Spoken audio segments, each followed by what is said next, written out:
Bonjour à tous. Donc aujourd'hui, nouvelle vidéo en présence de Jacques Grimaud. Bonjour Jacques. Bonjour. Donc aujourd'hui, nous allons parler de la doctrine des quatre éléments. Donc Jacques, j'ai envie de te poser une première question. Qu'est-ce qu'une doctrine? C'est un ensemble qui ne se discute pas puisque c'est une forme et non pas une explication. Donc on ne confondra pas, pardon, une forme qui est destinée à faire comprendre quelque chose avec une théorie. Donc une doctrine, c'est l'exposé relatif à l'usage de quelque chose et non pas à sa fonctionnalité particulière. Je tâcherai d'être plus clair au fur et à mesure, parce que je vais prendre des exemples, et là, je ne peux pas en donner sans entreprendre le sujet. D'accord. Donc du coup, écoute, on va rentrer dans le vif du sujet. Quels sont les quatre éléments? Alors, il y a plusieurs ordres. Le plus connu, parce que c'est celui qui a été en quelque sorte imposé par Empédocle, qui était un pythagoricien qui habitait la Sicile et qui avait visité l'Égypte, c'est par ordre de gravitation et de mouvement. J'explique. Le plus léger de tous les éléments et le plus dynamique, c'est le feu. C'est celui qui est au sommet et son glyphe, c'est un triangle pointant en haut, parce que le feu va toujours vers le haut. C'est l'emblème général de ce qui est divin, ce qui vient des hauteurs, de l'incompréhensible et d'un point qui n'a pas de dimension. Ensuite vient l'air, qui est moins dynamique, et parce qu'il ne fait que propager la chaleur, il ne produit pas de la chaleur, etc. Donc vient en second, et il est un peu plus lourd que le feu, qui n'a théoriquement pas de poids. Et après cela, on a l'eau, qui est physique. Alors je fais une petite en remontée, on ne voit pas en réalité la flamme autrement que par la lumière qu'elle propage. Mais la flamme elle-même, on n'a aucune idée de ce que c'est. C'est un mouvement, mais on ne sait pas pourquoi ce mouvement est toujours du bas vers le haut dans ce cas-là, etc. Et ce mouvement émane du bas et va vers le haut, c'est clair. En revanche, pour l'air, c'est bon, pour le feu du bas vers le haut, c'est-à-dire une ligne comme ceci, pour l'air, ça se dilate comme si les lignes partaient d'un centre et allaient partout autour. C'est-à-dire que là où il y a un gaz ou de l'air, ça prend la forme globale du volume dans lequel la chose est circonscrite. Alors que le feu, c'est toujours comme ça, l'air, c'est toujours comme ça. On a déjà la forme de la lettre D, qui est la quatrième lettre de notre alphabet, d'où 4 accompagne l'élément air aussi. Bon, je continue. Ensuite vient l'eau qui est plus lourde que l'air, que le gaz, etc. Et qui, elle, a un mouvement aussi qu'on voit en permanence. C'est cette modification permanente de la surface qui ne permet pas de refléter très précisément tout ce qui s'y reflète. Ça, dans la version taoïste, le reflet, c'est très important, mais j'y reviendrai. Après l'eau, qui est pesante, son déplacement est toujours du haut vers le bas. Elle occupe tout ce qu'on lui offre de place vers le bas. Mais elle ne se maintient pas au milieu d'une sphère, mais sur une ligne horizontale. Donc on voit qu'il y a des changements. Il y en a un, il est vertical, l'autre, il est du centre vers l'extérieur, et il reste la Terre qui, elle, c'est de l'extérieur vers le centre, en ce sens que c'est la densité qui la caractérise et qui, considérée sous cet angle-là, lui donne de la masse. Donc on a le plus lourd des éléments et le moins mobile, c'est la Terre. Ensuite, alors notez bien que Terre, ça veut dire 3. Le sous-entendu, c'est que le feu n'est pas le début, c'est l'acteur de la numération ultérieure. L'air, qui veut dire la force, puisque c'est ce qui nous fait vivre. Ensuite, l'eau, la totalité du sentiment, etc. Chose que j'ai déjà tenté d'expliquer dans mes précédentes interventions dans ta vidéothèque, si je puis dire des choses ainsi. Donc, on a ces 4 éléments, le feu, l'air. Alors, on notera ceci. Le feu est suivi de l'air et l'apostrophe. L'eau et l'apostrophe est suivi de la pour la terre. Donc, on a le et la que j'ai exprimé dans les contreforts, si je puis dire, de la langue écrite et parlée avant. Donc, ce qui est intéressant, c'est de se souvenir que la lettre L est dite une lettre liquide. Donc, ce qui a été dit pour le sentiment passe par la voix humaine et c'est ce sentiment qui va donner la dimension du sens. En réalité, quand on est un individu qui est amoureux, par exemple, imaginons un homme qui aime une femme, d'un seul coup, ça effacera toutes les autres en théorie. Hein.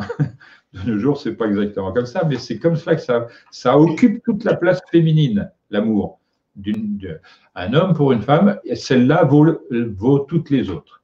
Et normalement, pour une femme, un homme qu'elle aime doit valoir tous les autres. C'est un peu dans ce sens-là. Et l'eau fait ce travail. C'est pourquoi aussi l'eau montre la qualité des sentiments. Une eau pure, c'est une eau qui fait vivre, alors qu'une eau impure, il en va de même pour l'amour. Et de ce fait, on a des congruences de sens, et ce sont ces congruences même qui sont le sens d'un langage. On revient donc sur la succession. Le feu, F, père de Éou, le meilleur. L'air, c'est la puissance qui vient du ciel vers la terre. Donc, toutes ces choses-là sont à... Par exemple, on a le mot Hermès, ça veut dire seigneur du mois, de la lune en gros. Herr, c'est monsieur en allemand. Et ça veut dire c'est la puissance dans la famille, etc. Donc, à considérer sous ce point de vue.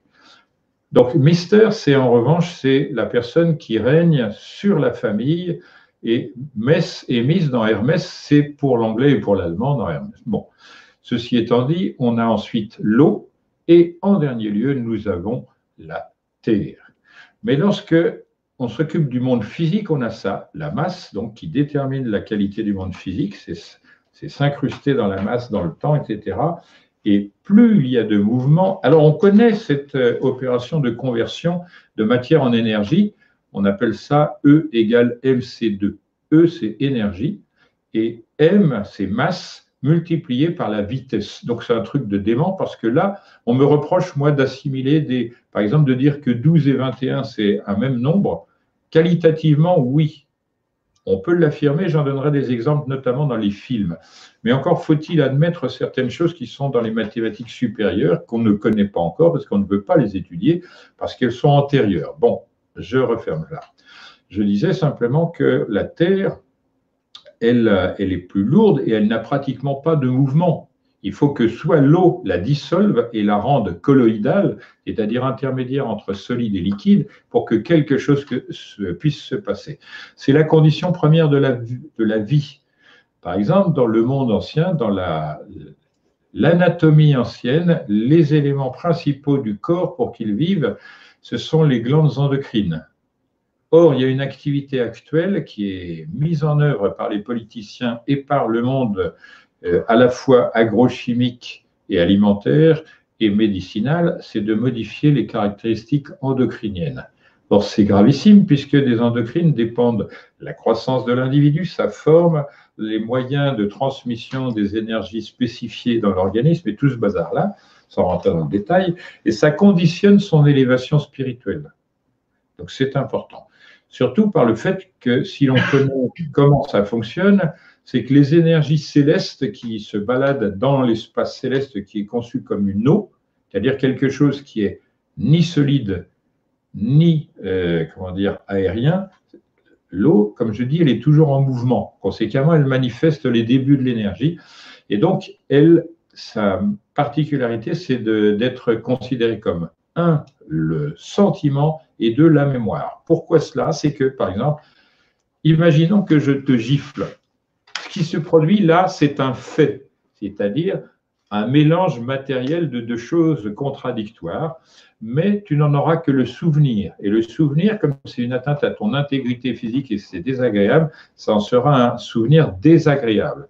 Mais la chose désagréable du début, elle aura été effacée et tombée dans l'oubli, alors que la mémoire de la gifle, elle restera. C'était tellement évident pour les anciens que, par exemple, le pape, quand il s'adressait au roi en lui disant « tu dois retenir cela », quelquefois il y collait une baigne dans la figure pour dire « ça, tu t'en souviendras ». Donc c'est bien l'ensemble en question, c'est le sentiment. Quand on prend une gifle, on est humilié. Et c'est ce sentiment qui est gardé dans la mémoire, et la mémoire est contenue comme de l'eau. Et pourquoi? C'est subtil, il faut bien comprendre que l'eau va partout. Or, quand on est humilié, l'humiliation, elle se répand partout dans le corps. C'est bizarre à considérer, mais c'est vrai. Ça, c'est un objet de méditation. Il faudrait savoir que quand on se sent humilié, amoindri, vexé, tout ça, tout le corps prend le sentiment parce que c'est de l'eau qui transmet ces choses-là. C'est une forme énergétique spécifique. Et c'est à cause de cela qu'on ressent l'injustice Or, l'injustice, on la voit dans tous les êtres qui sont formés comme ça, notamment les mammifères. Ils ont une très grande mémoire, d'ailleurs c'est souvent lié au volume d'eau. Regardez l'éléphant dont on sait qu'il a une mémoire invraisemblable, en réalité l'âne aussi. Il est moins gros, etc. Enfin bon. Donc le sentiment est lié à l'eau. La vie physique est liée à la terre, la vie intellectuelle et cérébrale à l'air, et la vie à proprement parler, c'est-à-dire l'activité, la manière de ressembler au plus près à la nature, c'est le feu. Et seul le feu peut être traduit comme une chose spirituelle. C'est-à-dire que les intellos qui espèrent nous diriger, comme ils n'ont pas de vie spirituelle réaliste et transcendante, ils n'arriveront à rien. Ça, c'est déjà dit dans le canon taoïste. Ils ont essayé beaucoup de fois et à chaque fois, ils ont échoué. C'est-à-dire que ces gens qui ont écrit le Tao connaissent très, très bien le comportement des humains. Une partie de ceux-là s'approprie tout en mentant, en assujettissant, etc., par tout moyen, en tordant toutes les choses, en faisant prendre une chose pour une autre, parce qu'ils ont des droits désormais sur la totalité de l'individu, puisqu'on prend les enfants dès l'âge de 3 ans et on les formate avec des fausses sciences, avec des comportements délirants et avec l'amoindrissement de la conscience, afin d'en faire des automates, sinon des esclaves à proprement parler. Donc je reviens sur le sujet, la Terre c'est le monde physique, le monde du sentiment et de la mémoire c'est l'eau, le monde de l'intelligence et de l'ordre c'est l'air, et l'action juste, bonne, réparatrice, et c'est le sacrifice du feu des hindous, des hindouistes, etc., et de la mort aussi d'une certaine manière, c'est le feu lui-même. À cela sont associées des philosophies, c'est-à-dire des manières comportementales. La philosophie du feu, ça s'appellerait l'idéalisme. Le défaut de l'idéalisme, qui est de vouloir changer et améliorer tout, c'est de ne pas se considérer d'abord soi-même. C'est d'abord en s'améliorant soi-même. Et comment s'améliore-t-on? Selon la technique des anciens, il faut passer tout au feu, c'est-à-dire à l'expérience. Il y a ce qui résiste au feu qui doit rester, tout ce qui n'y résiste pas sera envoyé comme sujet inutile. Donc c'est un peu la bizarrerie de la chose.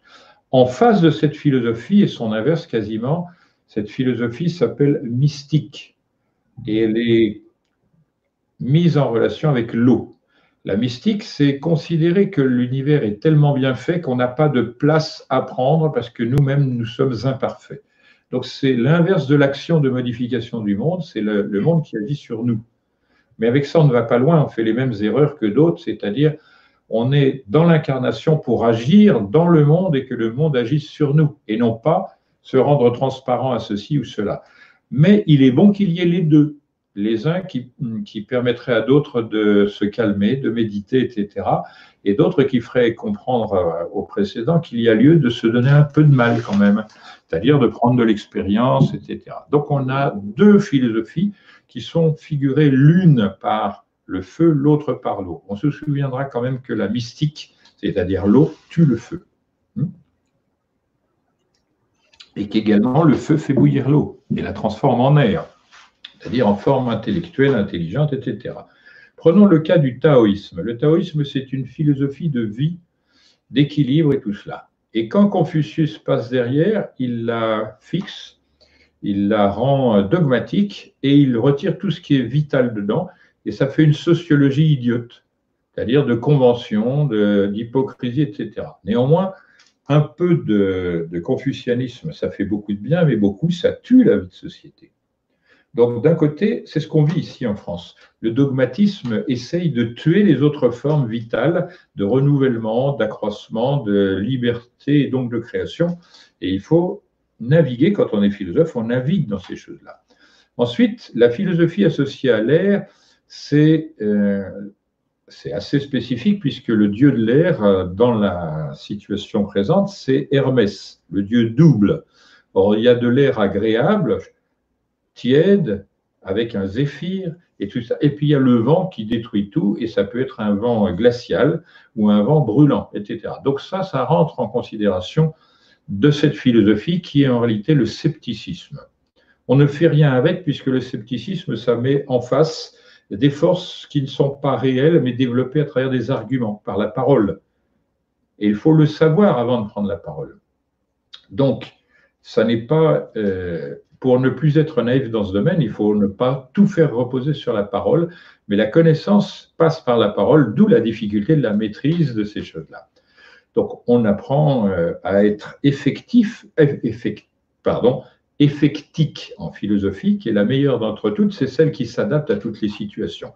Le vrai orateur, il doit être sur le terrain de celui qui le combat. C'est pour ça que quand il y a des trolls, ben, ils se font piller en morceaux parce que je réponds comme eux, mais mieux. Donc on revient au sujet, on abandonne les trolls, c'est tout ce qu'ils méritent. Et on dit que le scepticisme ne construit rien parce que les arguments sont souvent de même valeur compte tenu de la faiblesse de ceux qui les utilisent. On voit ça en politique, on dit d'un côté il y a la gauche, c'est le cœur et on en abuse, alors que la droite c'est l'argent. En réalité, rien ne peut être que du cœur ou que de l'argent, et c'est le taïki des taoïstes, c'est-à-dire cette double larme dans un cercle. Alors, je rappelle, c'est important de connaître la géométrie, parce que quand on calcule le périmètre du cercle, on ne sait pas que le périmètre de la goutte à l'intérieur, c'est le même. Donc, on a 2 gouttes, c'est 2 périmètres, plus celui de l'extérieur, ça fait 3 périmètres. Selon la grandeur, la taille qu'on va donner à taïki, ça donnera des informations. Mais on se souvient que dans une larme noire, il y a un point blanc, et dans la larme blanche, il y a un point noir. C'est-à-dire une chose engendre son contraire. Trop de socialisme tue le socialisme, trop de libéralisme tue le libéralisme, etc. C'est à force de ne pas voir cela que les politiques font n'importe quoi, s'opposent, et conséquemment, comme les arguments, ils ne font rien, à part des bêtises, puisque ce qui fonctionne, c'est ce qui est obligé de fonctionner. C'est ce qu'on voit dans le monde hospitalier. Quand on réduit les moyens financiers de l'hôpital, on agrandit les pertes financières sociales, parce qu'on ne peut pas avoir un monde de malades qui restent malades, sans être au travail, sans être dans la vie de génération créatrice, etc. Donc c'est une bêtise profonde que d'assécher le monde hospitalier. Ce qu'il faut, c'est que comme, par exemple, n'importe quel organe du corps, il doit avoir sa quantité de sang utile pour le travail. Si on lui met trop de sang utile, c'est-à-dire d'argent dans le monde économique, il va se noyer dans ce sang-là, il ne fera pas son travail. C'est ce qu'on peut reprocher aux riches, ils ne font pas leur boulot de riches. Le riche, il doit choisir, c'est ça sa force, dans quoi il met l'argent pour améliorer le sort de ses contemporains. Mais bon, on a compris, il y a des gens qui possèdent 100 milliards d'actifs, mais qu'ils les gardent parce que pour eux, ils n'ont rien compris à leur situation. Pourquoi? Parce qu'ils ne sont pas philosophes. Le sang qu'on met en sachet, si on ne le met pas à disposition des personnes en souffrance, ça ne sert à rien. Au bout d'un moment, il est inutilisable. D'ailleurs, petite parenthèse, on vous dit que c'est gratuit le sang. En réalité, ça coûte très cher et on fait payer le sang aux personnes qui sont malades, mais c'est remboursé par la Sécu. Donc, c'est une hémorragie d'argent de la Sécu vers un système hospitalier pourri. Parce qu'il y a aussi des abus dans tous les systèmes. Le fait même d'être un système, au lieu d'être une cohérence, c'est un abus. Bon, je continue. La dernière des philosophies ou des axes philosophiques, c'est la Terre. Et la Terre, ce qui la caractérise, c'est l'hédonisme, c'est-à-dire le profit, le sensualisme plus exactement. C'est-à-dire qu'il y a des êtres qui ne jurent que parce qu'ils touchent, parce qu'ils pèsent, qu'ils voient la valeur de ceci et cela. Or, le communisme est né du mélange du sensualisme et du scepticisme. C'est-à-dire ça a donné la dialectique qui pourrit tout ce qu'elle touche parce qu'elle n'est pas en contact avec la vie éthique. On est en train d'opposer des arguments à force de faits matériels, donc que tout le monde est obligé d'admettre, mais qu'on transpose sans passer par la case éthique, c'est-à-dire le feu. Donc on ne sait pas la valeur réelle de ces choses-là, mais on l'impose. Donc le communisme, c'est on réunit la totalité des potentiels et on partage. Il faut savoir que tout le monde n'est pas aussi égal que son voisin. Nous ne sommes pas égaux les uns avec les autres, sauf les prétentieux qui ont un ego et qui en profitent, ce sont des politiciens. Bon, on retourne à cela. J'ai parlé dernièrement dans une de tes demandes vidéo d'un certain monsieur Cahuzac. Je reprends le sujet parce que c'est un cardiologue qui a fait beaucoup de mal au cœur moral des Français, avec des fuites d'argent, avec des trucs falsifiés, des mensonges, alors qu'il a un métier honorable. Il n'a même pas suivi les demandes qui ont été faites par le père de la médecine. Donc, et c'est quand même assez terrible. Hippocrate et Hypocrite sont très proches de ce point de vue-là, et ça n'est qu'un hypocrite. Si j'avais à le caractériser, ce serait cela, hormis être voleur, menteur et tout le reste. Bon, on revient à la chose. J'ai évoqué les 4 tendances fondamentales des philosophies, et j'ai montré que le rapprochement de 2 d'entre elles était la paralysie. Lorsqu'on a un comportement philosophique entre idéaliste et mystique, ça s'arrête. C'est-à-dire le mystique a ralenti l'action de l'idéaliste qui n'est qu'action. De la même manière, quand on met des mots en contresens de la matière, ça arrête tout. C'est notre situation. D'abord parce qu'on n'a plus d'idéalistes, on n'a plus de mystiques, il ne reste que des sceptiques, soi-disant le monde des savants, des scientifiques, et des gens qui se préoccupent du matérialisme, parce qu'il faut bien vivre, et que la difficulté de vie, malgré tout, fait que pour se soustraire à cette vie de pression, on aime bien acheter des choses inutiles, etc. Nous sommes dans cette situation, politiquement et philosophiquement, humainement parlant, c'est celle-ci qu'on occupe. Donc on n'a pas de philosophie de nos jours, on n'a que des faux philosophes, genre Finn Kelkrot et BHL, qu'on aurait pu appeler BHV s'il avait quelque chose à vendre, ce qu'il fait, mais bon. On n'a que ce genre d'individus qui sont des néants philosophiques. Bien qu'ils aient appris la chose, ils ne la proposent pas telle qu'elle est. Donc on ne peut pas considérer ces gens comme étant des philosophes dans le sens originel du terme, c'est-à-dire qu'ils aiment la sagesse. À l'inverse, ils sèment le bordel avec la totalité de l'acception dedans. Maintenant, on le sait avec Epstein, DSK et compagnie. Et puis voilà. Donc, je vais continuer sur cette doctrine. Elle n'est là que pour décrire les choses. Ce n'est pas elle qui est la fonction de la chose. C'est ce que j'ai exprimé ou tenté d'exprimer au début avec ta première question. Et une doctrine, ça décrit quelque chose plutôt que ça ne justifie quelque chose. Donc, on peut être qui l'on veut comme philosophe. De toute façon, il y a la quintessence, c'est-à-dire la chose qui se situe au-dessus des éléments, c'est la parfaite congruence entre tous les éléments. La bonne quantité de terre par rapport à la bonne quantité d'eau et la bonne qualité, etc. Et quand les 4 éléments sont en synthèse équilibrée et harmonieuse, ça s'appelle quintessence chez nous. Chez les Chinois, ça s'appelle le bois.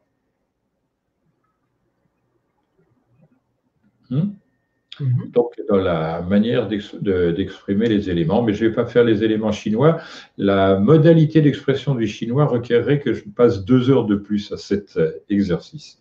Donc, je continue. Nous avons dans l'organisme 4 étages, ou 3 selon tout. J'ai utilisé la décomposition en 3, physique, animique, spirituel, mais les 4 étages, c'est aussi ce dont j'ai parlé, c'est-à-dire le corps physique d'un côté, le corps sentimental de l'autre, qui est constitué du sentiment et de la mémoire, le corps intellectuel ou mental, et en fait, le corps le plus important, parce que seul il a accès à la vie éternelle, c'est le corps spirituel et le feu. Ça marche? Alors, c'est intéressant parce qu'on retrouve cette doctrine impliquée, incrémentée dans l'astrologie. C'est un crible, c'est un moyen mnémotechnique pour définir les catégories. J'ai dit dans un autre enregistrement vidéo, il me semble que c'est le précédent, qu'il y avait 4 individus pour les anciens dans l'univers. La divinité créatrice, unique.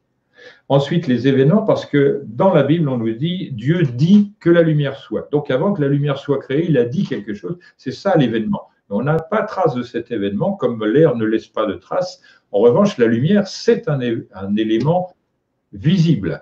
Mais j'ai dit tout à l'heure que le feu et l'air sont invisibles par essence. Quand on se retourne autour de soi, si l'air n'était pas invisible par nature, ben on ne verrait rien, ce serait l'opacité, etc. Donc on sous-entendra que l'air est le support de la clarté et non pas du feu qui est lumière. Donc ça aussi, c'est à méditer parce que là est la science des anciens.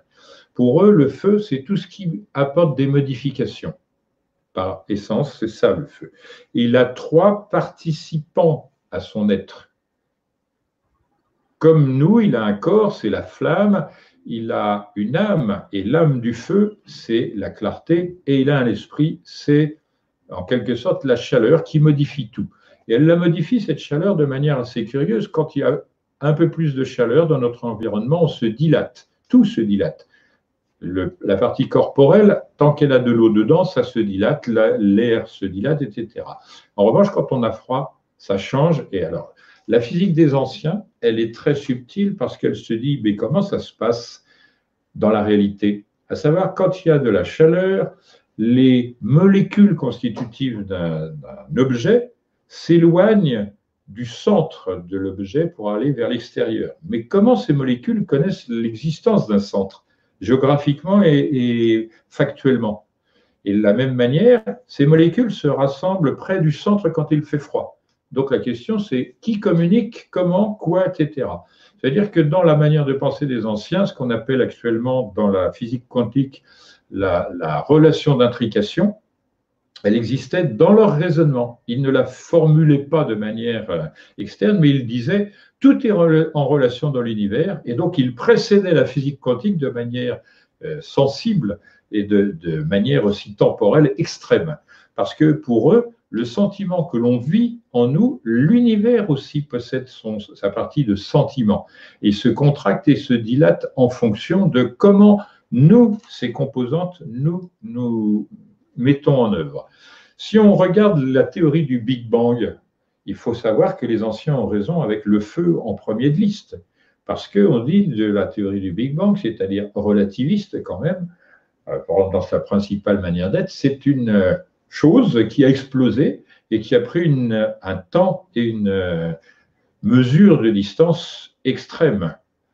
Donc il y a un début. Alors savez-vous comment les physiciens anciens voyaient les choses? Ils les voyaient difficilement et surtout différemment. Difficilement parce que notre manière de penser ne leur conviendrait pas. Ils diraient, mais vous êtes des enfants, vous pensez comme les singes, si tant est que les singes pensent de cette manière. Mais ça sous-entendrait que vous n'avez même pas le minimum limitation. Bon.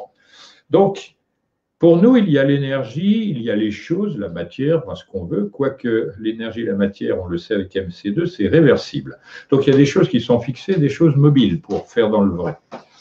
Mais avant tout ça, au-dessus de tout ça, nécessairement, il y a l'ordre. Or, les anciens cherchaient l'ordre à la lettre L. Comme on dit, la science, pour eux, ce qui commence, c'est L, l'ordre, et ensuite le don. La science vient quand on essaye de comprendre l'article « la ». C'est féminin parce que la science, ça n'est pas l'art, mais c'est presque l'art. Le L est séparé par une petite virgule en l'air. Ça veut dire que la lettre L, l'ordre ne s'applique pas à l'art.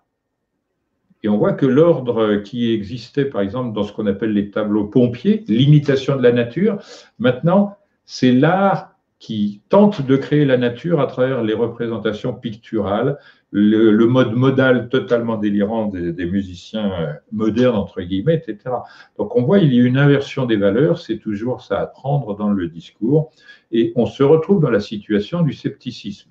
Et on le sait, écoutez les enfants, on leur fait écouter de la musique modale, ils ont un scepticisme très immédiat, ils disent c'est pas de la musique, on dirait que c'est du bruit à peine organisé, ils ont raison, parce que ça ne suscite pas de sentiment.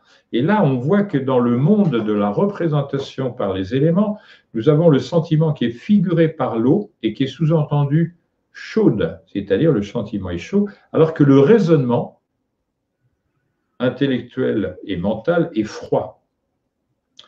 Or, ça avait suscité des phrases très intéressantes et d'une profonde intelligence pratique chez les anciens, et je vais en citer une qu'on trouve parmi les anaglyphes toujours écrits en Égypte. Ils disent: quand tu vois que quelqu'un dans ton entourage souffre, ne lui donne pas de conseils, parce que le conseil, c'est comme le soleil d'hiver. Il éclaire mais ne réchauffe pas. Il vaut mieux quelqu'un qui se taise et qui manifeste sa présence régulière auprès de quelqu'un d'autre, sans critiquer, sans donner des conseils, parce que rien que la présence, c'est ça dont a besoin le cœur qui souffre. Donc on voit que dans leur manière de dire les choses, ils mêlent leur compréhension de l'univers par les éléments. Donc je vais proposer maintenant une autre manière de voir les éléments. Au centre, il y a le soleil. Pour les anciens, c'est un liquide, mais extrêmement chaud qu'ils appellent feu. En réalité, vous décomposez l'eau quand elle fait ça, et vous voyez la forme du feu, sauf que c'est verticalisé. Donc c'est assez bizarre leur manière de comprendre et de voir, mais c'est extrêmement efficace. On ne peut rien dire d'autre, c'est vrai. Donc, on a une eau qui est très bleu pâle, comme ceci, en épaisseur, mais qui se veut transparente. Mais c'est un peu moins transparent que le ciel. Pourquoi? Parce que dans l'eau, quelle qu'elle soit, nous avons le reflet de l'entourage de l'eau.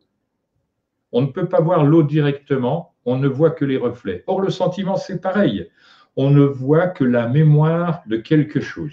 Moi, par exemple, j'ai épousé ma femme parce que la première fois, la première seconde que je l'ai vue, ça m'a fait un choc. Mais vraiment un choc avec un bruit, mais personnel, intérieur. Et cette chose-là m'a manifesté un changement profond dans moi-même, mais dont je ne peux ni déterminer l'origine, ni l'horizon, ni la nature, ni le pourquoi, ni le comment, ni quoi que ce soit. Donc, je me suis dit en face de ça, c'est transcendant.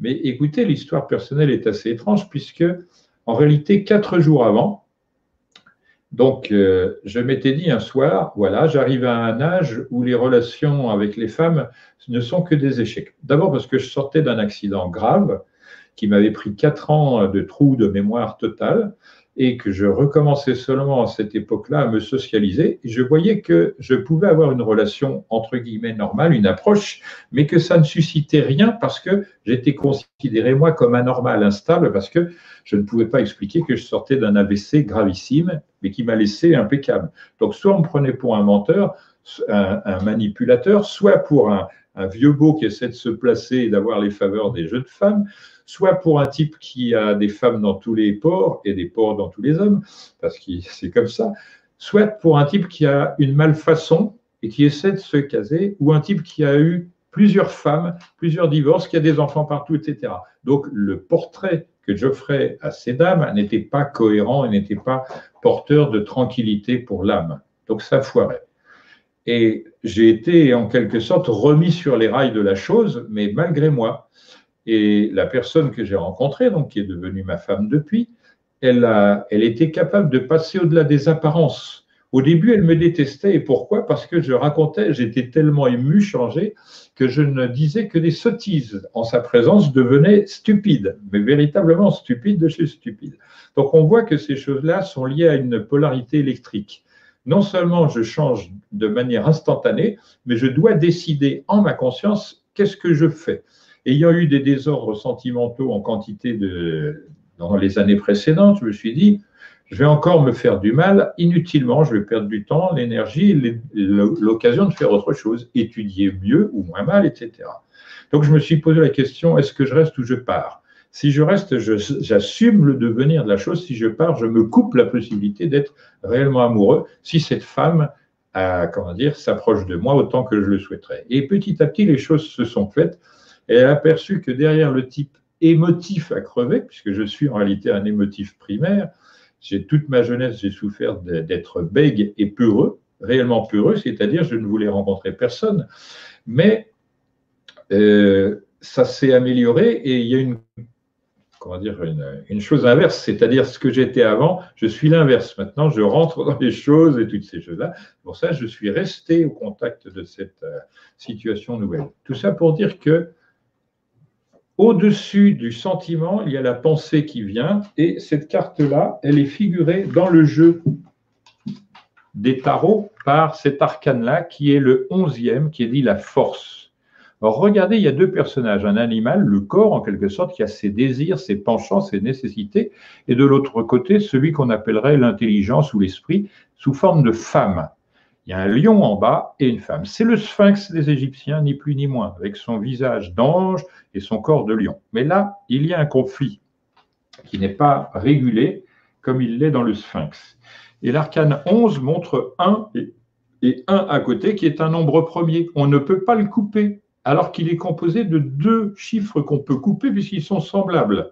Donc il y a toute une chose à réfléchir, à méditer sur pourquoi les chiffres ont été proposés comme ça.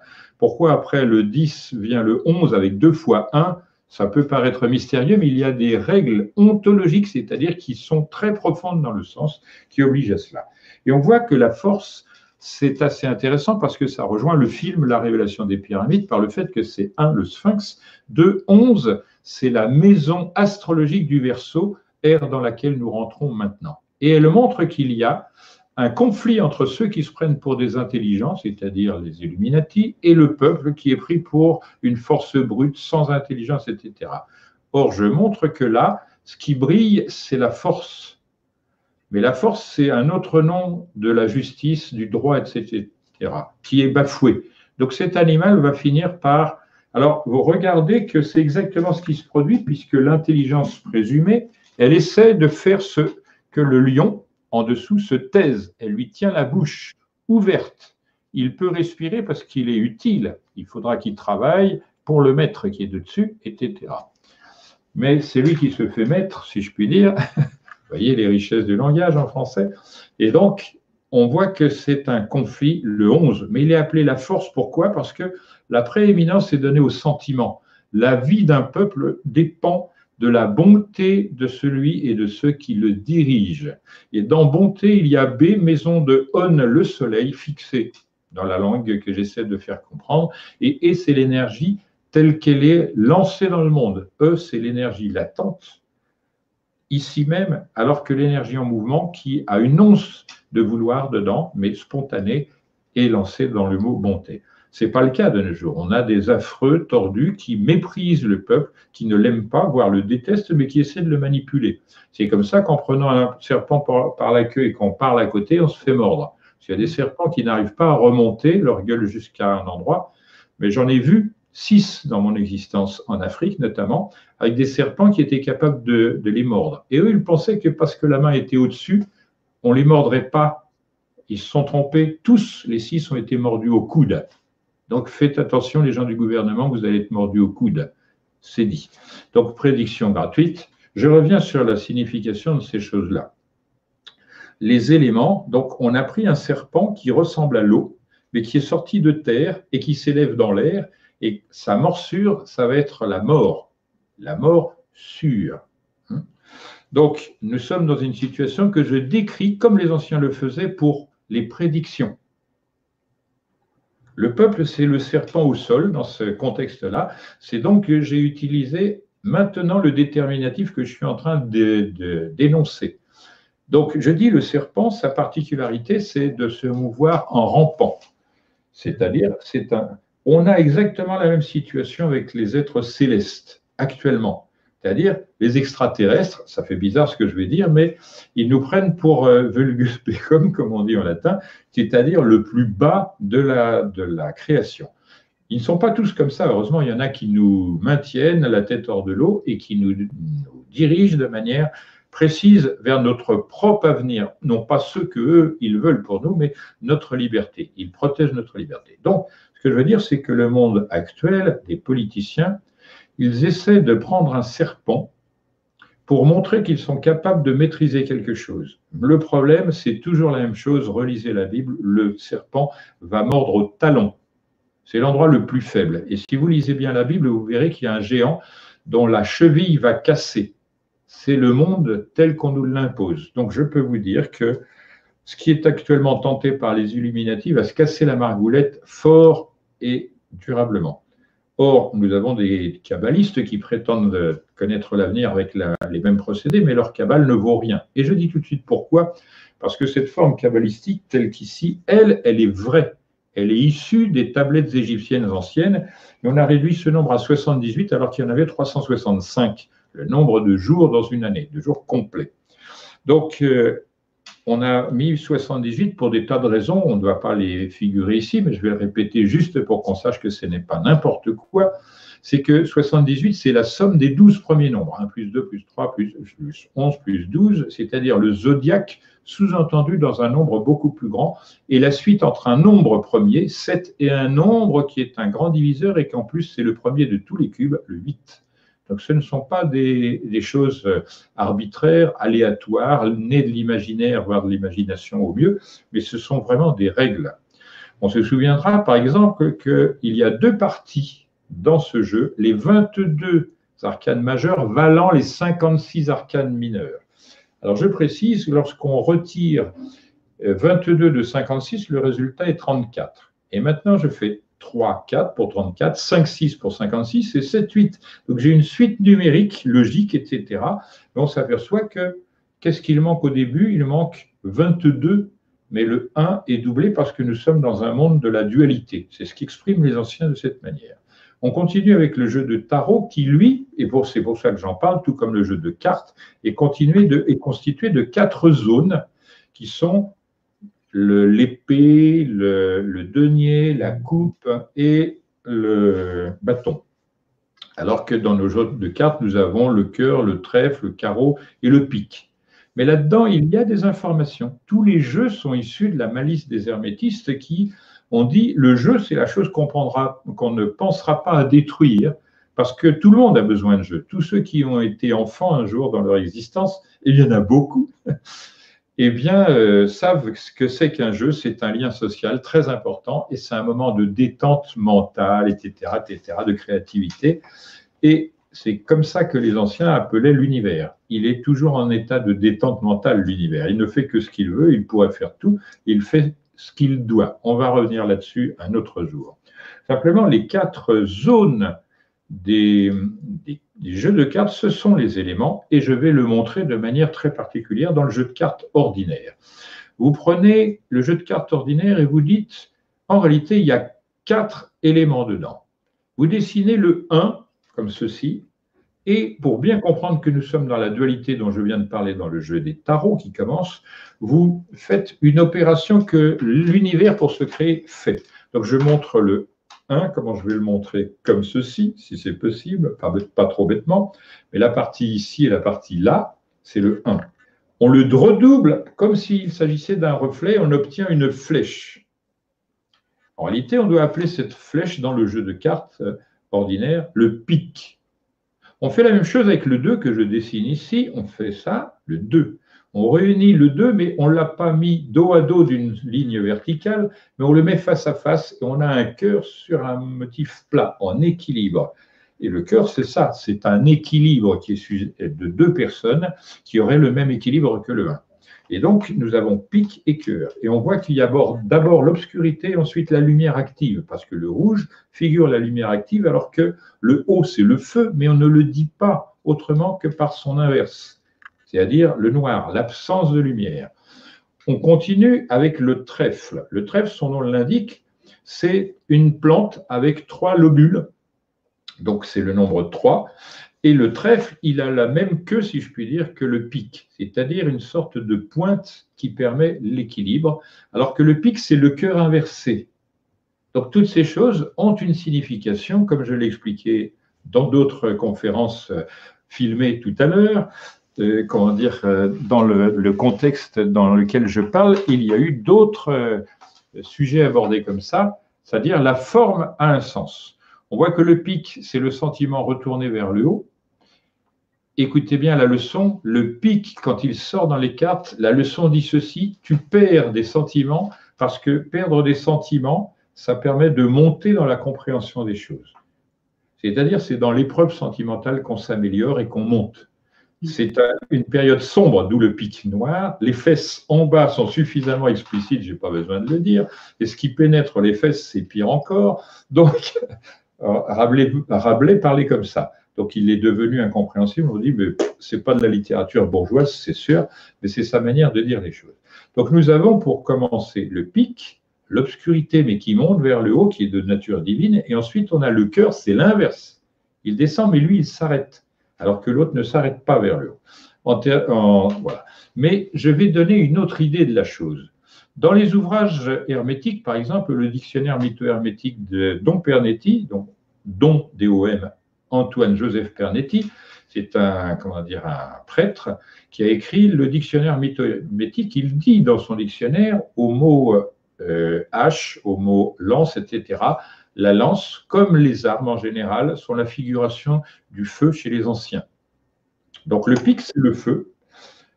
Nous avons le cœur, après, c'est la partie en quelque sorte charnelle, sentimentale, mais ça décrit aussi bien le complexe cardiovasculaire, c'est-à-dire le cœur envoie le sang et le sang a pris l'air, etc. Donc on peut traduire ça soit par l'air, soit par l'eau, ou le mélange des deux, mais on va aller plus loin tout à l'heure en remontant cette série de 4 vers son début.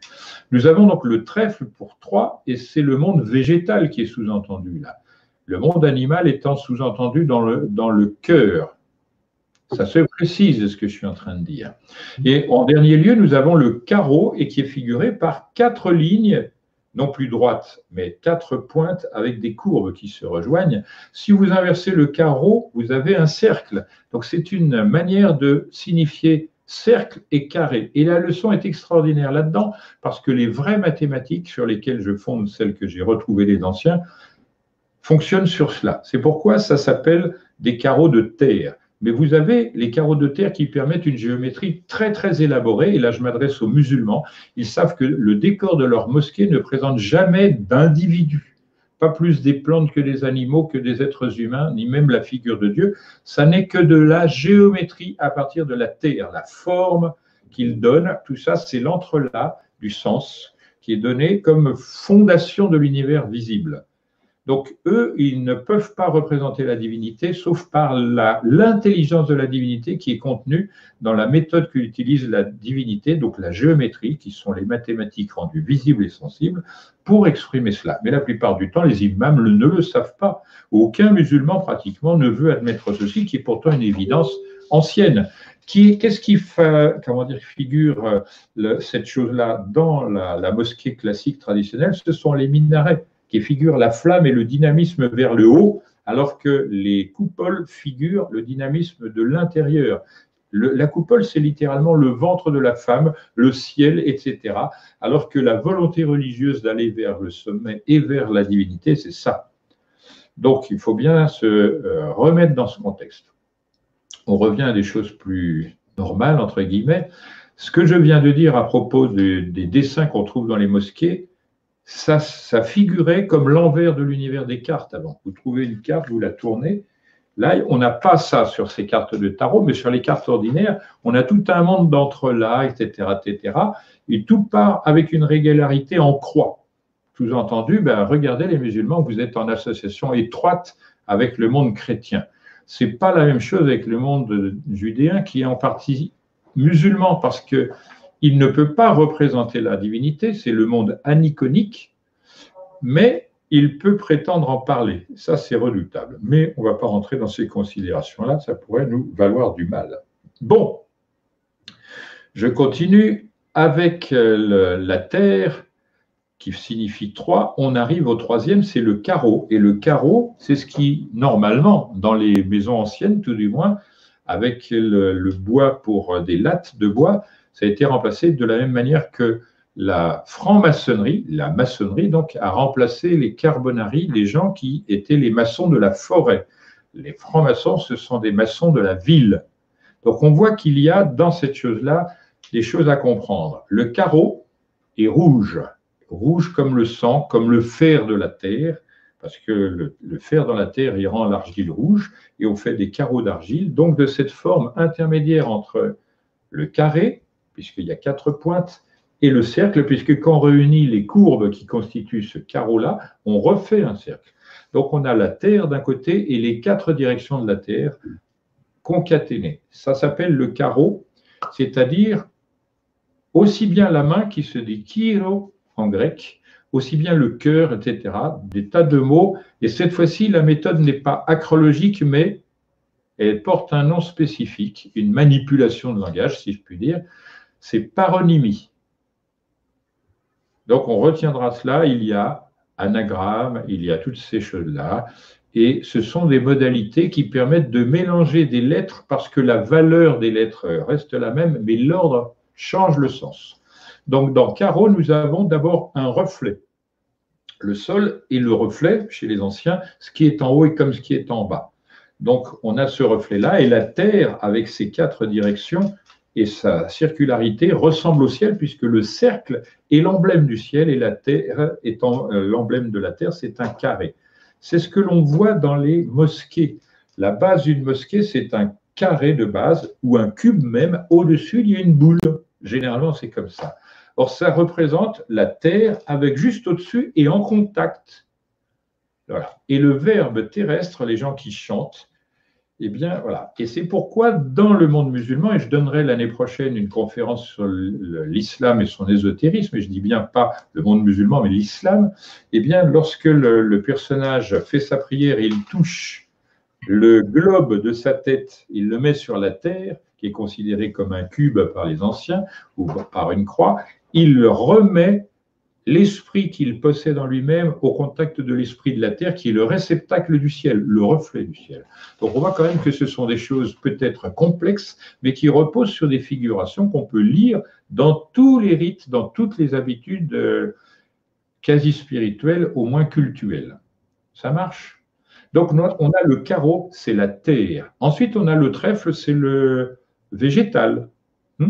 Ensuite on a le cœur, c'est l'animal. Et on termine avec la pique, c'est la chose spirituelle. Donc on reconstruit l'homme. La terre, c'est le monde physique. Le végétal, puisque ça consomme l'eau, c'est le monde des sentiments, de la mémoire, etc. Le monde du cœur, c'est parce que tout est teinté comme cela, c'est le monde animal, parce qu'on est obligé de passer par ces voies-là. J'ai dit tout à l'heure que tout cet enseignement se complémentarise, puisque l'alphabet est seul. 26 fonctions plus 4. Bon, je dirais donc que tout ce que j'ai pu dire, que ce soit dans les vidéos que tu as prises de moi, celles d'autres personnes, que ce soit Guillaume, que ce soit l'autre Guillaume et son épouse, que ce soit d'ailleurs même Bruno Bellanca, cet escroc, c'est pareil.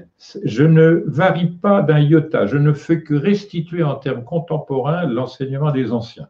J'ai promis ça à mon grand-père, je le ferai jusqu'à mon dernier souffle, c'est entendu. Et mon dernier souffle n'est pas près d'arriver normalement, donc ça pourra se faire au complet. Même si on pense que j'ai encore 6 films à faire, je termine seulement le 2e, mais je rappelle que selon Pythagore et ceux qui apprécient ce qu'il dit, le commencement est la moitié du tout. C'est-à-dire les personnes qui vont louper ces 2 films ne comprendront pas la suite et ce sera tant pis pour eux. Ou pour elles, ces personnes. Bon, on revient à des choses intéressantes. Donc, je montrais que dans le jeu de cartes, nous avions les 4 éléments. Dans le jeu de tarot, ce sont des cartes longues qui sont faites sur le modèle de 2 carrés superposés. Vous voyez, on appelle ça oblong. C'est le double carré ou le carré long des francs-maçons.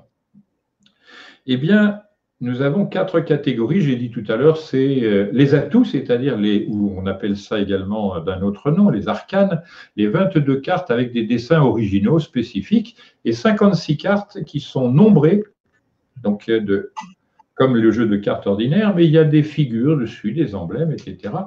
Et elles sont réparties comme les cartes ordinaires en 4 catégories de 14 chiffres, c'est-à-dire la lettre N sous-entendue, c'est-à-dire ce qui va du haut vers le bas. C'est très compliqué parce que ça spécifie, ça précise les éléments qu'on va retirer de l'interprétation des arcanes dits majeurs, les autres mineurs. Donc il faut savoir que comme en musique, le mode majeur, c'est un mode viril, militaire, alors que le mode mineur, c'est un mode sentimental, etc., etc. Pour le jeu des tarots, la dualité, c'est le double carré et la partie masculine et volontaire et la partie passionnelle en quelque sorte. Quand on a des grandes douleurs sentimentales ou des problèmes vitaux, médicinaux, etc., il arrive que celui qui connaît vraiment le jeu de tarot aille chercher les précisions dans la partie mineure.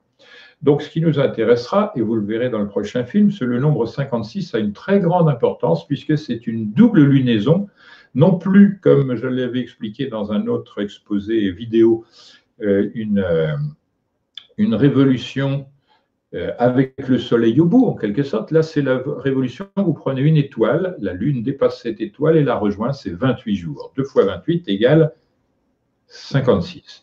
Mais ce qui est intéressant, c'est que pour faire 28, il faut 4 fois 7. Et là encore, on se retrouve à se tremper dans ce que les zozos appellent numérologie sans comprendre la force, la puissance et l'utilité de cette chose-là. Petit à petit, ça viendra. Donc nous avons d'un côté le jeu ordinaire. Et le jeu ordinaire, quand il a 52 cartes, il figure les 52 semaines de l'année et les 4 saisons. Une froide avec le pic, une autre froide l'automne avec les végétaux et le trèfle, et le carreau, c'est l'activité solaire sur la Terre, c'est-à-dire donc une période plus importante, mais c'est interchangeable. Pour le jeu des tarots, ces 4 figurations renvoient à d'autres choses. On va voir quoi. Mais on va mettre ça dans l'ordre pour montrer que c'est l'intelligence qui a conçu ça, c'est l'imagination la plus précieuse, la plus complète, la plus profonde, la plus étendue et surtout la plus utile. Donc, on va prendre le nom de chaque chose. Nous avons, je vais le mettre dans l'ordre pour piéger les ignorants, le bâton, qui est une partie, le quart de ce jeu d'arcane mineur. Nous avons ensuite la coupe, qui est aussi un quart de ce jeu. Ensuite, nous avons le denier, qui est une pièce, etc. Et pour terminer, l'épée. Nous avons 4 figures qui déterminent 4 parties des arcanes mineurs de ce jeu. Mais il faut que l'autre partie soit dite, ça s'appelle atout. Et donc, mais ça s'appelle également l'âme, comme s'il s'agissait de l'âme du jeu, ce qui fait vivre ce jeu. Mais vous avez A pour A et L de l'âme pour... Voilà. Sachant que la lettre arabe, l'âme, parce qu'elle existe, est au 12e rang de l'alphabet arabe, et ça dit aussi bien rechercher, s'instruire, soulever des pierres dans le contexte, c'est-à-dire quand on veut connaître quelque chose qui est caché, on soulève une pierre, etc. On peut même traduire dans certains poèmes anciens, ce n'est pas l'arabe d'Afrique, auquel cas c'est l'arabe de Mésopotamie, c'est éplucher un fruit. C'est en ressortir la graine et tout ça. Donc c'est important de savoir cela. C'est ce qu'on dit dans le mot l'âme qui concerne les atouts, c'est qu'il faut aller chercher la graine, la chose centrale. C'est ce que propose cet arcane-là, en montrant au centre le nombre il.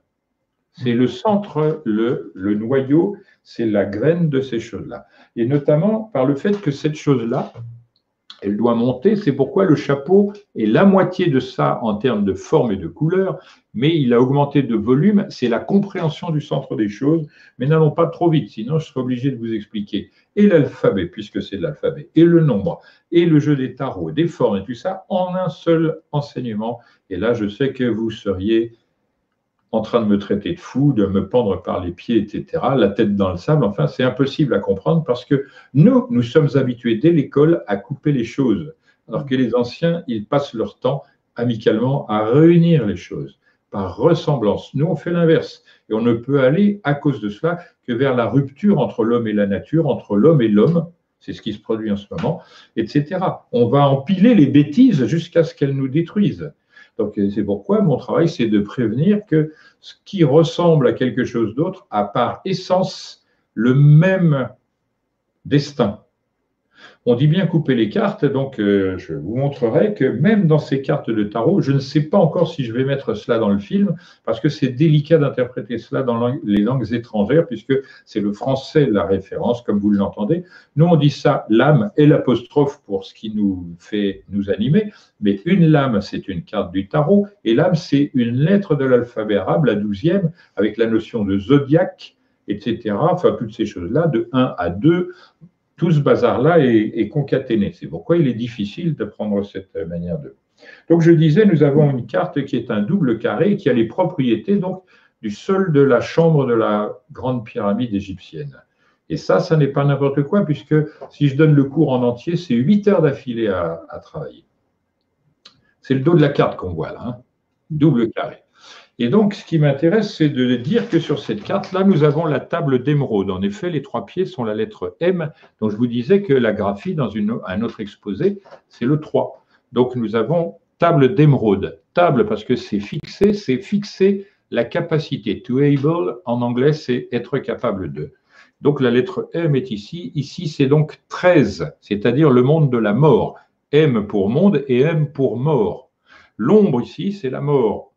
On voit quand même que c'est assez invraisemblable de consacrer par des choses concrètes, des choses qui peuvent être totalement abstraites. Mais on ne va pas aller plus loin aujourd'hui, mais pour les francs-maçons, ça peut les intéresser. Ici, il y a un bras qui est courbé dans un angle aigu et là, dans un angle droit. Il devrait se rappeler que l'angle droit, c'est l'équerre et l'angle aigu, c'est le compas.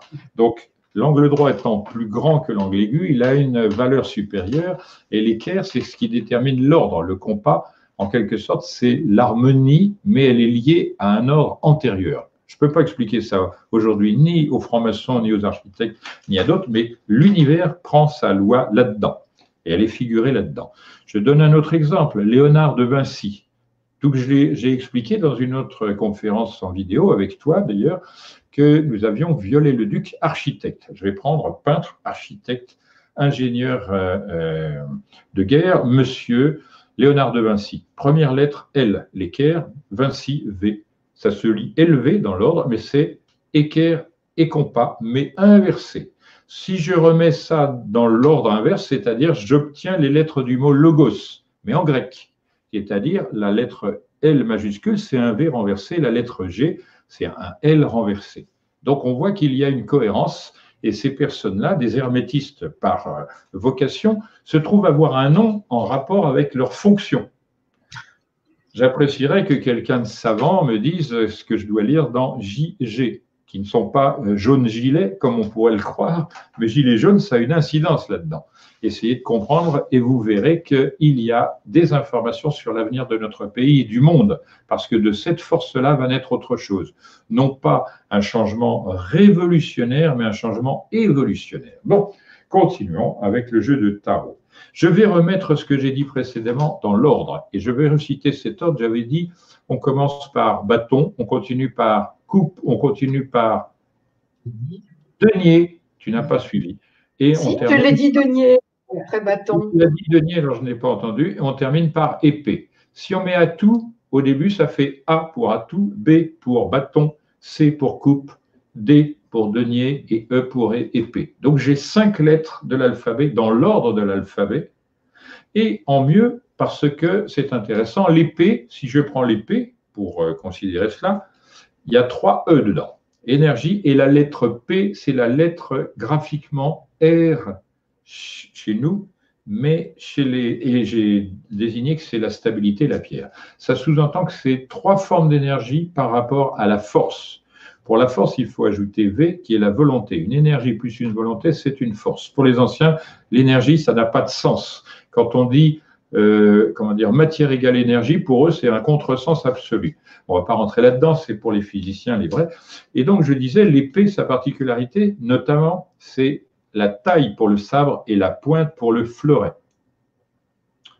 Donc, la pointe, ça représente le point du mathématicien géomètre, parce qu'avant d'être mathématicien, il doit être géomètre, parce que le vêtement du nombre, c'est la géométrie, et géo, en grec, c'est géométrie, c'est mesure de la Terre. C'est très important parce qu'à l'origine, c'est la mesure de la Terre qui a donné l'unité qu'on appelle mètre. Voilà. Donc, on reviendra là-dessus parce que se faire mètre dans ce domaine, ça aussi, ça existe.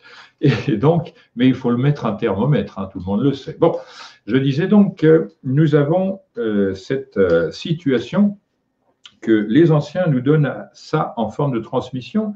Avec l'épée, c'est le point. Avec le bâton qui a 2 extrémités, quoi qu'on fasse, ce sera la ligne. Avec le denier, nous avons la surface. Pourquoi? Parce que c'est une pièce, c'est l'association d'une surface au-dessus et en dessous. Et je rappelle que la pièce, pour les anciens, en mythologie grecque notamment, c'est une monnaie, mais c'est surtout le monde double de monsieur Hermès Mercure. À savoir, la monnaie peut rendre les hommes heureux ou malheureux. Actuellement, la monnaie rend certains heureux et d'autres très malheureux. Ceux qui en ont beaucoup, au lieu de partager, ne le font pas. Donc, ils n'utilisent pas la physique qui va du chaud au tiède jusqu'au froid, en donnant leur argent ou en construisant le monde grâce à l'argent qu'ils ont thésaurisé. Donc, on est dans un contresens qui va coûter la vie à beaucoup de gens à cause de cela. Donc, pas de philosophie, pas de vie morale, donc pas de vie sociale. On continue. Donc, avec le bâton et le denier, nous avons la ligne et la surface, et la coupe, c'est le volume. Donc, nous avons les 4 éléments doctrinaux, je précise, les 4 éléments qui constituent la géométrie et par conséquent les mathématiques, le nombre, etc. Parce que là-dedans, on considérera le nombre de points. 1 point pour 1, 2 points pour 2, 3 points. C'est ce qu'on écrit dans les anciennes graphies. Au Mexique ancien, vous avez 1, 2, 3. Or, eux, ils vont jusqu'à 3 avec raison parce que 4 peut prendre différentes formes géométriques. Donc, ils considèrent que les 3 points qu'ils indiquent, dont la somme fait quand même 6, le monde de la gravitation, qui nous enferme tous dans le temps et dans l'espace, c'est ça la vraie physique des anciens, et non pas l'inverse. Et donc, avec cette acception-là, on commence à comprendre que le jeu de tarot est fait par le mot, avec les lettres, voilà, et il vous le dit. Il dit le nombre dont on vient de parler commence par ici, et la lettre est là. Mais il sépare ça parce qu'ils disent dans leur langage L'univers est constitué de choses séparées, donc discontinues, et de choses continues qui sont la forme et la couleur. Donc là encore, nous avons une parité qui était déjà indiquée par le double carré et par la face lisible et la face incompréhensible. Donc c'est véritablement une science de la polarité qui nous est exposée. On va nous dire vicieusement, et la coupe là? Eh bien, regardez ce qu'il y a à la coupe, il n'y a rien, il y a une séparation entre deux choses, et cette coupe, elle est indispensable puisqu'elle unit deux choses qui sont séparées. Ça, c'est le monde de Mercure. Le Dieu double, il vous dit, il faut comprendre ça par ça. Mais ça, c'est l'intuition seule qui peut le comprendre, ça, c'est l'intellect. On remarque que intuition et intellect commencent par I et N.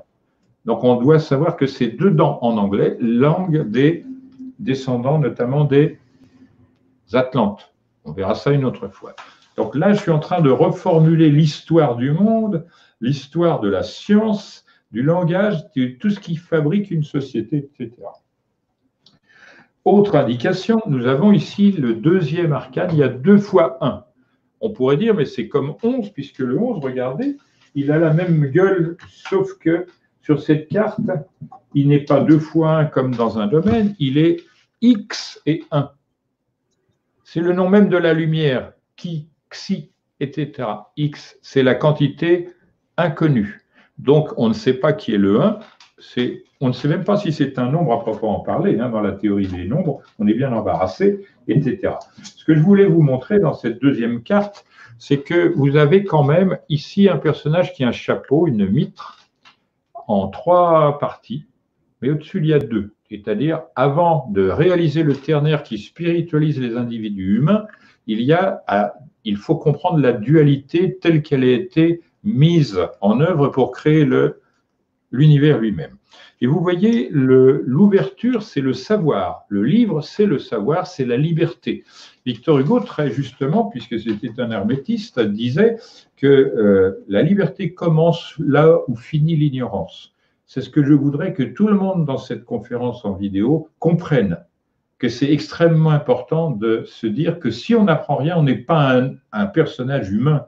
Ce qui nous différencie de l'animal, c'est que nous, on peut rentrer dans le dessein divin de la création. L'animal, très peu. Il ne le peut que par l'amour qu'on lui confère, qu'il a avec ses congénères, etc. Ce qui fait évoluer un animal vers l'intelligence, c'est l'amour de ses maîtres. Un chien devient intelligent à mesure de l'amour et de l'intelligence que lui offre un maître. Mais il se peut que le chien soit plus intelligent que son maître dans son comportement, etc., etc. Donc la liaison animal-humain est très importante aussi à regarder. Donc ce qui m'intéresse ici, c'est que le nom de cette carte, c'est la papesse. Or, on constate que le nombre qui est au-dessus de cette carte, c'est le nombre 2, et la papesse exprime cette dualité, parce que vous avez dans la papesse la lettre L, c'est elle qui est toute seule, c'est l'ordre, mais elle est considérée comme étant double, puisqu'il y a le double de cette valeur-là pour la constituer. J'espère qu'on me comprend mieux. Bon, la lettre L, c'est 2 fois la petite partie en haut, c'est donc un triangle rectangle sans sa diagonale, c'est-à-dire son hypoténuse. Mais ce qui m'intéresse, donc, dans la papesse, il y a la papesse. 2 fois A, côte à côte, là, la, L d'ici et P ici. 2 fois P, le P ici, mais séparé par le A. Ensuite, 2 fois E séparé par 2 S. C'est-à-dire qu'on a A, E, P, S doublé. 4 lettres doublées et seulement la L. Donc, nous avons un 8 qui est sous-entendu, et le 8, c'est le nom que les anciens donnaient à Hermès, parce que c'est 2 fois 2 fois 2, c'est-à-dire le nombre 5 sous-entendu, c'est-à-dire le premier cube. Donc, le cube, c'est la nature pour les anciens. Cybèle, c'est la maîtresse de la nature, de l'ordre dans la nature, plus exactement. Et regardez un cube, vous avez la lettre L partout. Et combien de pointes y a-t-il, ou d'angles dièdres, comme dirait le matheux géométricien, comme on disait chez les anciens? Il y a 8 pointes au cube. Donc, c'est intéressant de s'apercevoir de cette chose. Il y a 6 faces, 8 points, et combien de lignes? 12, comme un zodiaque. Donc, on ne peut pas se tromper. On est en train de représenter par des formes géométriques des concepts, des notions qui peuvent relever de la géométrie spatiale, donc astronomie, ou la cosmographie plus précisément, etc. Donc c'est une forme d'intelligence très particulière. Le 6 des faces du cube parle de la gravitation. Tout est soumis à la gravitation et je le dis, même les photons et même les neutrinos ne sont pas des masses, des éléments sans masse. Je ne le dirai pas plus maintenant parce que je m'occuperai d'abord de réformer les mathématiques et ensuite la physique en montrant par des exemples. Donc le cube avec ses 6 faces nous dit nous sommes enfermés dans... Voilà. Néanmoins, il dit aussi que comme on ne peut voir que 3 faces à la fois, nous pouvons voir le ternaire de la forme à travers la compréhension du nombre 3, c'est-à-dire la lettre M. Il nous faut comprendre la vie et la mort. Regardez la lettre M, comment elle est faite. Vous séparez le A en 2, vous mettez un V dedans, et c'est la lettre M aussi. Donc cette géométrie-là, que j'ai tenté d'expliquer par des exemples aussi nombreux que possible, mais accessibles, dans cette précédente vidéo, elle devient délirante tellement il y a de possibilités simplement avec la géométrisation de l'alphabet. Vous regardez W, c'est l'inverse du A, et le V, la tête en bas. Donc le W est en relation. C'est pourquoi dans water et eau, il y a des relations aussi. Sauf qu'on dit Wasser en allemand, on prononce V, qui est la graphie du U antérieur. Donc on devrait prononcer Wasser si on était dans... Mais toutes ces choses-là étant en évolution, le U, c'est la partie féminine du contenant, le V, la partie masculine. Il est sûr que la partie masculine a attiré l'attention des anciens du point de vue médicinal parce qu'il n'y a pas seulement la vessie à considérer, pour l'homme, il y a aussi la prostate. Voilà. Donc, ceci étant dit, on voit qu'il y a énormément d'éléments. Voilà. L'élément central, on vous le dit ici, par la lettre O qui est figurée, et dedans c'est jaune. Pour les gilets jaunes, ça devrait être une indication. Pourquoi le jaune ? Je l'ai dit dans une autre conférence, c'est la langue du don en quelque sorte. Parce que dans jaune, il y a J, qui est le U auquel il manque une partie. C'est-à-dire le contenant. Ça veut dire que ce contenant est en train d'être offert, divulgué, etc. Et dans jaune, on pourrait écrire J-O-N-E. Et c'est ce qu'on doit faire aussi d'une manière générale. Quand on a jaune AU, on comprend que le J et le U sont en relation à travers le A. Dans le jaune, j'ai J-A-U. Alors qu'on peut écrire jaune J-O, etc. Donc, ces choses-là ne sont pas évidentes à comprendre. Mais gilet jaune, nous avons le O de jaune, sous-entendu ici dans le rond. Le O de ici est de jaune. C'est bizarre, mais c'est comme ça. Et ça vous dit le centre pour l'homme, c'est ici. Et en effet, le personnage montre ce que les orientaux appellent le ki. Hi, normalement, c'est un souffle de hi. Presque K, mais normalement, c'est Chi. Voilà. Donc, c'est la lumière vraie, la vie elle-même, d'où la lettre I au milieu de ce mot-là, vie, réceptacle de la lumière énergétique, sous-entendu, ce qui nous fait vivre. On verra que si on allait plus loin, rien que le mot vie nous donne les modalités de la chose. À savoir, le V, c'est le réceptacle du cosmos, d'une manière générale, plus que le U, puisque le U ne vise que ce qui est au-dessus de lui. Le V, lui, il prend tout. Il y a la différence, la nuance, c'est pourquoi c'est le masculin qui l'emporte dans l'ancienne manière de voir les choses. Ça ne veut pas dire que l'homme est supérieur à la femme, ça veut dire qu'il a plus de force physique à appliquer dans les choses difficiles.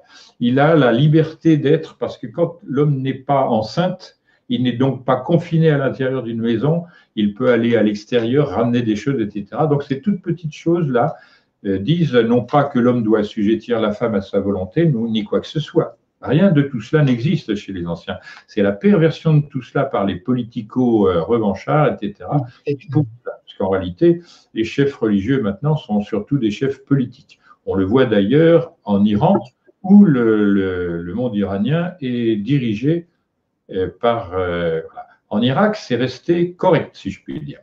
Bon.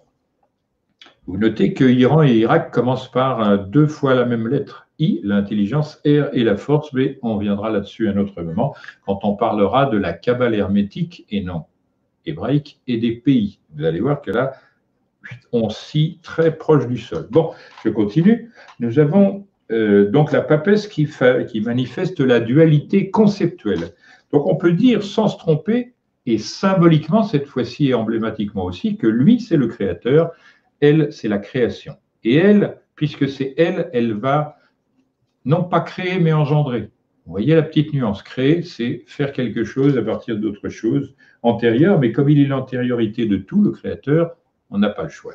Mais c'est intéressant de savoir que créateur, c'est la lune, c'est le reflet de quelque chose, et R, c'est la force.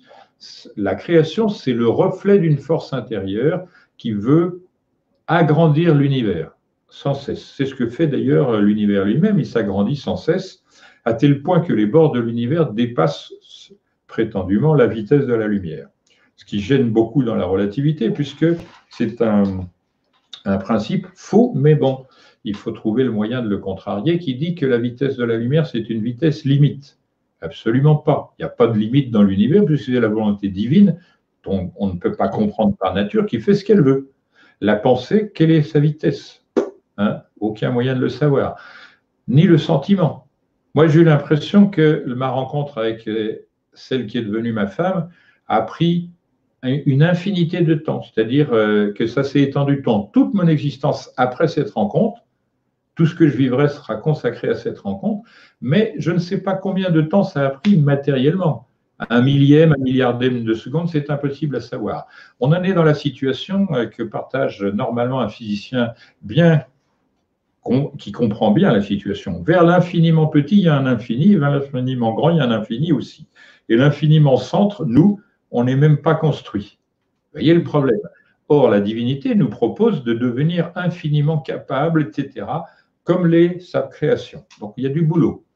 On revient là-dessus. Donc, si vous savez lire, vous avez la lettre C qui est figurée par ce bras-là et la lettre V ici. Ce n'est pas le curriculum vitae de la divinité que je vous propose, mais les lettres C, la lune et ce que donne la lune, c'est-à-dire ce qu'on peut récupérer d'elle. Et la lune, dans son plein, c'est ça. Donc, je m'adresse ici à des alchimistes. Le centre de la chose alchimiste, c'est là. C'est normal puisque le 1 désigne aussi le A. Dans le battleur, vous avez quand même à lire attention parce qu'entre le haut, le nombre, et le bas, la lettre trompe, le nombre ne trompe pas. Donc faire attention que Et ça, c'est le monde de la pensée. La lettre, la parole et le nombre, c'est le monde de la pensée. Le nombre, on sait où il commence, on ne sait pas où il s'achève. Le mot, il a un terme, de même que l'alphabet a un terme. Donc on a encore une division par deux, ce qui commence et qui n'a pas de fin, et ce qui commence et qui a une fin. Et c'est très bien expliqué sans avoir à vous l'expliquer, puisque le 1 est écrit en noir sur fond blanc. Et il n'y a pas d'autre alternative. Ou c'est noir sur fond blanc, ou blanc sur fond noir, mais on a préféré blanc, parce que tout est pur, hormis la chose que l'on figure. Et pourquoi? Parce que ça détermine la divinité. Pour les anciens, ce qui est divin, c'est ce qui n'a pas de commencement, de milieu ou de fin, qui est toujours égal à soi-même. On va voir que ça crée une théologie philosophique très intéressante, mais pas dans ce truc-là, dans cette intervention-là. Ce qui est dit des anciens, c'est que toute personne qui tente de donner un nom à la divinité, la diminue, la divinité. Donc, le 1, il est noir, c'est-à-dire il n'y a rien dedans, sur du blanc qui est pur. Donc, on voit que la création, c'est-à-dire nous, l'être créé, on est sombre par rapport au divin qui est lumineux, etc. On est incompréhensible, enfin, il y a des tas de choses qui s'accrochent à cela. C'est ce que signifie voilà. Il y a encore une question avant d'en terminer, je suppose? Oui.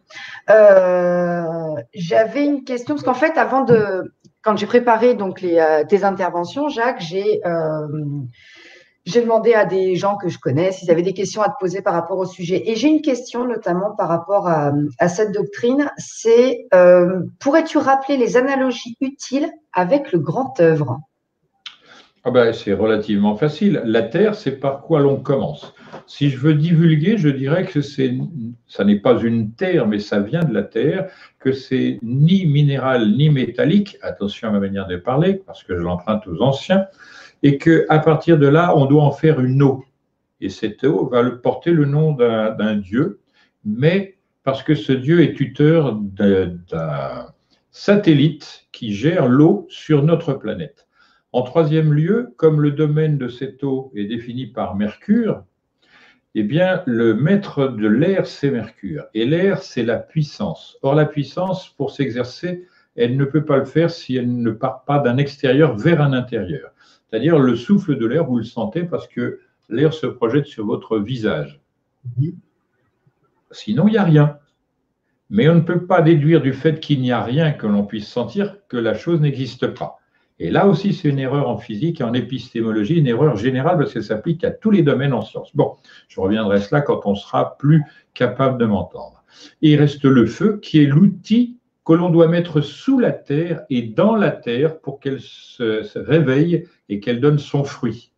C'est pourquoi la table d'émeraude doit être bien connue, bien méditée, parce qu'elle donne tout de manière extrêmement réduite. Et pour cela, il faudrait que je donne une conférence vidéo, littéralement, sur la manière de faire qu'ont les anciens quand ils traduisent. La méthode française est de très loin la meilleure. Néanmoins, l'anglaise aussi pourrait convenir. Je donne un exemple. Dans la table d'émeraude, on nous dit, le premier mot, c'est « il », 2 lettres. Dans l'anglais, c'est « the », c'est 3 lettres. Néanmoins, chez les Anglais, ça commence par T, qui est la plus puissante des choses stables, à savoir une consonne. Après, il y a une demi-voyelle, demi-consonne qui est mutable, donc le H, qui occupe le 8e rang, c'est la présence de Hermès, de Thoth, qui a aussi la lettre H, Djehouti tout autant. Il n'y a que Mercure qui est dédié au commerce, donc il n'a pas la lettre H, la relation avec le haut et le bas. Et donc, ensuite, il y a E, qui est la 5e lettre, l'autre étant la 8e, et le T, quel est le rang du T? Je ne sais plus. Là, tu m'as perturbé. C'est normal, parce que ça, tout le monde devrait le savoir. J'y vais jamais au T en plus. C'est la lettre qui est figurée par 2 fois X. 20. D'accord. C'est la 20e. Donc, nous avons 20, nous avons ensuite 8 et nous avons pour terminer 5. OK. Ce qui fait 33. 33, c'est la valeur du soleil pour la numérologie des anciens. Pourquoi? Parce que 3 x 3, c'est une particularité unique dans le monde du nombre. Ça fait 6. Si tu fais 1 plus 2 plus 3, ça fait 6. Mais 1 multiplié par 2 multiplié par 3, ça fait 6 aussi. Tu vois, donc le 3 et le 33, c'est l'âge christique. Mais le 3, c'est le nombre du soleil qui est du feu. Et conséquemment, c'est le triangle avec ses 3 barres. C'est la Trinité. Donc, aussi bien dans l'anglais. Mais après, ça se complexifie. Pour le français, on l'a vu tout à l'heure, c'est la lettre L, 12, c'est l'ordre et c'est une consonne qui commence, donc du concret, et ensuite le E, 5. 12 et 5, 17, c'est l'être qui est figuré par l'arcane 17, qui est un nombre premier, et parce que astre et être, ce sont les mêmes mots. Sauf que l'astre, il est fixe, il n'a pas de devenir, l'être n'est pas fixe, et il a un devenir. Donc on voit que la différence est fondamentale et que cette manière de comprendre les écrits et de les méditer permet de pénétrer dans la pensée des anciens et leur modalité d'expression et de transmission. Je montrerai dans le film que c'est extrêmement difficile de transmettre intelligemment. Et eux étaient des maîtres là-dedans. Nous, on est mais totalement débutants. Je donne un exemple rapide ou on arrête là? Tu peux donner un exemple rapide. Voilà. Les savants américains, les physiciens, après qu'ils eussent terminé la bombe atomique et l'ont testée, ils se sont dit, mais comment on va faire? Parce que si on stocke les bombes, dans 150 ans, la langue anglaise ne sera plus la même. Comment on va transmettre les choses? Parce que si, par exemple, les Mexicains arrivent, ils vont lire l'espagnol, mais pas l'anglais. Ils ne seront peut-être même pas en capacité de comprendre de quoi on parle, parce que la radioactivité, c'est quelque chose que l'on peut comprendre intuitivement, mais qui ne s'explique pas. C'est-à-dire, on ne peut pas écrire radioactivité avec un rayonnement mortel qui vient d'un truc qui est... Voilà. Donc, ils se sont dit, comment peut-on transmettre l'idée du danger lié à la radioactivité à nos descendants? C'était donc un problème délicat, difficile et important, et surtout premier dans leur pensée. Comment ne pas faire que nous-mêmes nous nous tuions par nos armes? Et ils ont dit, au terme de leur étude, qui aura duré 1 an, et une étude collective avec 730 savants, que le moins mauvais des moyens, c'est de former des personnes qui vont suivre l'évolution des langages, etc., pour le transposer le moment venu, parce qu'il n'y a pas d'autre méthode. Mais les anciens, ils ont utilisé le tarot pour faire la même chose sans qu'il y ait quelqu'un derrière, sauf quelqu'un qui peut expliciter. Mais on peut tout retrouver par la méditation des formes, des nombres, des couleurs, tout le bazar. Si tu analyses le tarot, tu vas dire, oui, il y a 10 couleurs, c'est quand même assez étonnant. Ils nous disent simplement le mode de calcul dans ce compendium, ce résumé, c'est le décompte par 10, la base 10 des matheux. Mais comme c'est la dualité en permanence, c'est la base 2. Mais c'est facile puisque 10 divisé par 2, ça fait 5. En revanche, 10 divisé par 3, c'est plus compliqué. Donc, c'est bien des aperçus très profondément intellectuels qui forment la manière, parce que l'intelligence de la transmission est différente de l'intelligence de la compréhension. Elle emprunte, mais n'est pas la même. C'est pourquoi, par exemple, du point de vue militaire, les premiers à se rendre sur un théâtre de conflit, ce sont les transmetteurs, c'est-à-dire les gens qui ont la charge de donner les informations de terrain aux gens qui vont décider. Comme si on faisait avec le doigt le tour d'un objet et qu'on transmette la sensation au cerveau pour qu'il détermine quel est cet objet, quelle est sa dangerosité, son potentiel, etc. Tu vois, tu as un doigt qui tourne autour d'une assiette. Oh, c'est une assiette. Mais en réalité, tu ne sais pas, compte tenu des dimensions qui ne sont pas indiquées, si ce n'est pas plutôt une soucoupe volante, etc. Donc, là aussi, il y a à faire attention à la dimension et aux conséquences de ce qu'on transmet. Voilà. Donc, on en arrête là, jeune fille? Écoute, ouais, là, on va s'arrêter là pour le sujet, sachant que tu as déjà fait une bonne introduction pour une future vidéo, donc c'est assez chouette. Donc, merci beaucoup, Jacques. De rien. Et tu auras remarqué que j'ai très peu parlé de la doctrine des éléments parce qu'elle est énorme. Elle synthétise énormément de choses. C'est pourquoi on a 4 bras, c'est pourquoi il y a 4 évangiles, 4 Védas, etc., 4 directions sur la Terre. C'est un truc de malade. Mais j'ai commencé en disant, il y a d'abord l'être divin, unique. Ensuite, il y a l'événement, parce que c'est lui qui change et personne d'autre ne peut le faire à sa place. Et ensuite, il y a les êtres qui sont figurés dans cette décompte par l'eau, le sentiment, et ensuite la terre, les choses. Et il n'y a que ces 4 individus. Si vous retrouvez un 5e, vous êtes quand même... Bon, on pourra dire que le 5e, c'est le réel, mais on ne sait pas ce que c'est, donc hop, au revoir le réel. Néanmoins, dans REEL, il y a beaucoup d'indications kabbalistiques sur les modalités de décomposition. Le fait que ce soit RE d'un côté et EL de l'autre, ça devrait suffire. On dit... Ré, c'est pour les choses. En latin, ré, ce sont les choses, et les choses fluent dans le temps et sont mises en mouvement. Donc, c'est ce qui coule pour les anciens. Et elle, c'est le nom même de la divinité. Donc, il y a les choses et lui, c'est tout. Si on veut diminuer les 4 éléments en 2, on fait comme ceci, on appelle ça le réel. Voilà, jeune fille. À une prochaine fois. Merci encore. Salut à tous. Salut à tous. Merci, Jacques, et puis à très vite. À propos de tous, on ne tousse pas, hein. On est en bonne santé, tout va bien, parfait. Allez, bye. Salut. Ciao.